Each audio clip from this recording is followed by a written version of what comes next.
কেন্দ্রিক বন্ধুত্ব আমরা চাই না। হাসিনা টু মোদি বন্ধুত্ব আমরা চাই না।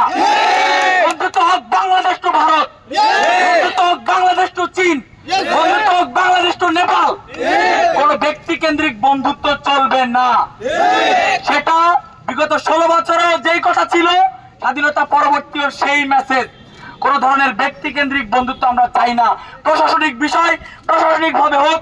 যদি তোমার ব্যক্তিগত বন্ধুত্ব থাকে, তোমার বাবার থেকে পাওয়া যদি কোনো বন্ধুত্ব থাকে, সেটা তুমি তো তার বাসায় গিয়ে যদি বন্ধুত্ব করতে পারো করো।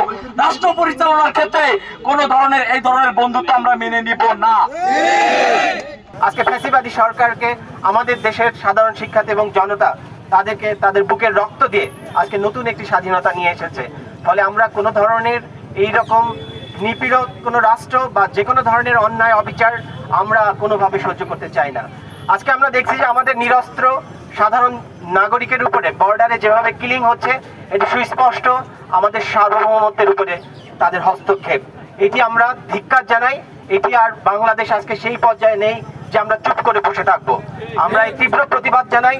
স্যার যে কথাটি বলেছেন, আমাদের রাষ্ট্রীয়ভাবে যে প্রতিক্রিয়া জানানো দরকার ছিল, আমার কাছে মনে হয়েছে তাদেরকে আরো শক্তভাবে প্রতিক্রিয়া জানানো উচিত এবং বাংলাদেশের জনগণের পালস তাদেরকে মেনে নিয়েই কথা বলা উচিত। আজকে ভারতকে বলতে চাই, আজকে যে আমরা আমাদের পররাষ্ট্রনীতির মূল লক্ষ্য হলে কারোর সাথে বৈরিতা নয়, সকলের সাথে বন্ধুত্ব। কিন্তু সেটি সত্যিকার বন্ধুত্ব, কোনো ব্যক্তি টু ব্যক্তির বন্ধুত্ব নয়, সেটি জনগণের সাথে আরেকটি দেশের জনগণের বন্ধুত্ব। কিন্তু ভারত, আপনারা দেখুন, আজকে আপনারা বাংলাদেশের জনগণ থেকে অনেক দূরে সরে গেছেন। আমরা দেখেছি করোনাকালে আমরা টাকা দিয়ে তাদের কাছ থেকে ভ্যাকসিন কিনেছিলাম। আমাদের মানুষ যখন করোনা আক্রান্ত হয়ে মৃত্যুমুখে, তারা কিন্তু সেই ভ্যাকসিন বন্ধ করে দেয়। এটা কি কোনো বন্ধুত্বের নমুনা হতে পারে? এই যে স্বাধীনতা পরবর্তী যে স্বর্ণা দাস এবং শ্রী জয়ন্তকে হত্যা করা হলো, এখন আপনারা বাংলাদেশের এবং ভারতের যারা সংখ্যালঘু নিয়ে কথা বলেন, সংখ্যাগরিষ্ঠতা নিয়ে কথা বলেন, তারা এখন কোথায়? এখন তাদের মুখ বন্ধ কেন? স্বর্ণা দাস শ্রী জয়ন্ত কি সংখ্যালঘু ছিল না? ছিল কিনা সংখ্যালঘু?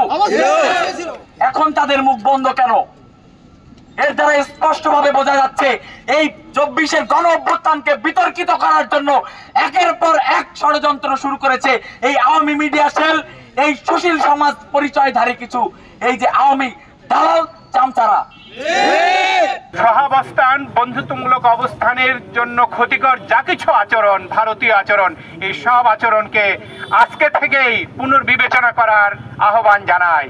যদি না জানান, তাহলে বাংলাদেশ সমান মাত্রায়, তার দ্বিগুণ মাত্রায়, তার 10 গুণ মাত্রায় এই প্রতিক্রিয়া জানাবে। আপনারা সেই প্রতিক্রিয়ার জন্য প্রস্তুত থাকুন। আমি আমার বৈরিতা অথবা আর কোনোভাবেই খুন, হত্যাকাণ্ড চাই না। এটা বন্ধ হবে।